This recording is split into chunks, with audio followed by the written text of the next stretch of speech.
Welcome back to This Is My Body, Eucharistic Miracles of the Church.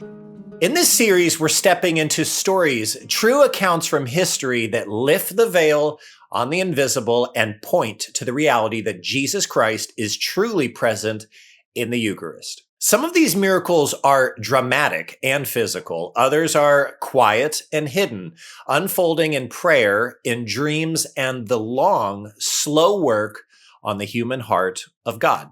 Others are quiet, hidden, and unfolding in prayer, in dreams, and in a long, slow work of God on the human heart. Today's story is not about bleeding hosts or apparitions. It's about vision. A saint who refused to let that vision die. Let's begin. Our journey takes us to the 14th century Belgium, to the Norbertine convent near the city of Liège.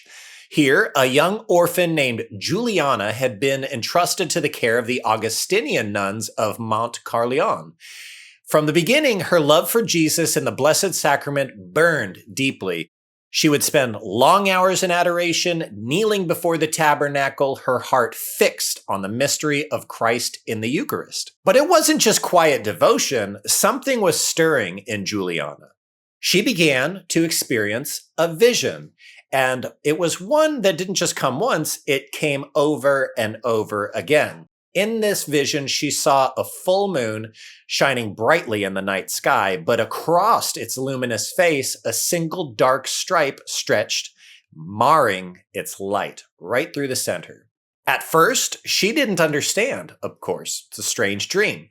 But she did pray, and she waited, and over time, the miracle became clear. The moon, she realized, represented the church, radiant and full of Christ's light and presence. But the dark stripe, it symbolized obviously something missing, a gap, an absence. There was no feast in the church's liturgical calendar dedicated solely to honoring the real presence of Christ in the Eucharist.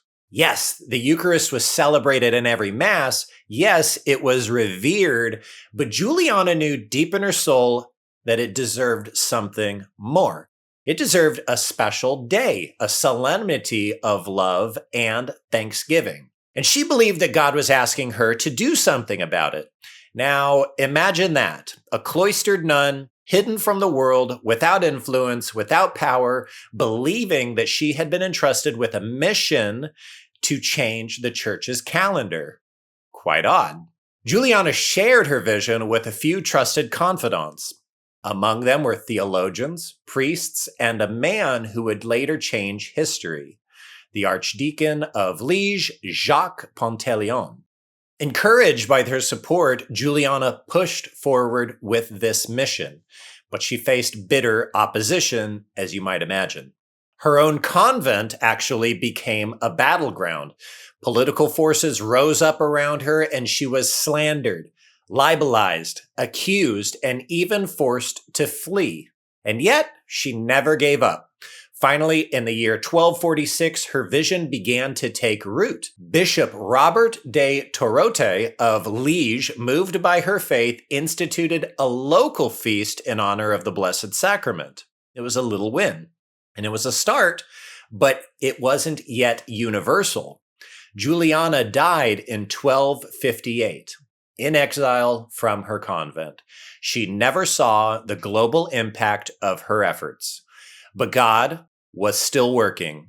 6 years later, in 1264, the world would witness a miracle, a very important one, in a small Italian town called Bolsena. A consecrated host began to bleed during Mass, and stunning the faithful, and even, especially, the priest himself. Word of the miracle reached Rome, and even Pope Urban IV. Urban was none other than Jacques Pontellion from Liège, Juliana's old friend, the one who listened to her visions in trust and in quiet. Now, with the miracle of Bolsena and Juliana's memory still in his heart, Pope Urban IV did something no other pope had done before. He established the Feast of Corpus Christi as a universal solemnity to be celebrated by all, the first ever added to the calendar by a pope. Juliana's vision had come true. This wasn't just a victory for one woman's cause.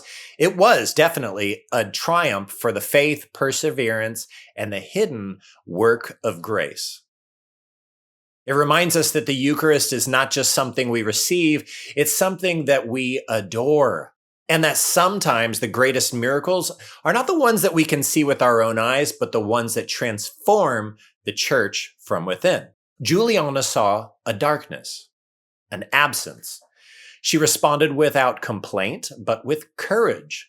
And today we owe much of our Eucharistic devotion to Juliana's hidden faith. So the next time we take part in the Feast of Corpus Christi, like a procession, or we kneel in adoration, or sing Tantum Ergo in front of the monstrance, we can thank God for this quiet, persistent saint who believed the Eucharist was worth honoring in a special way. And we should ask ourselves at that moment, do I treat the Eucharist like the treasure it is? Do I let the reality of his presence shape my life? Juliana's life says it clearly. The Eucharist is not just a doctrine, it's a person. That's really important. A living, loving God who comes to us, humbles himself for us, and waits for us. Let's not let that truth grow dim in our hearts. Let's be like Juliana. Let's remember the light, the hidden host, and proclaim it, of course, with our lives. Thank you for joining me for this second episode of This Is My Body.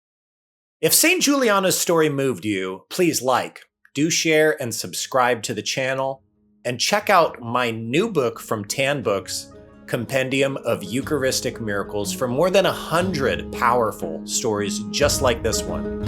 Until next time, may your love for the Eucharist burn ever brighter.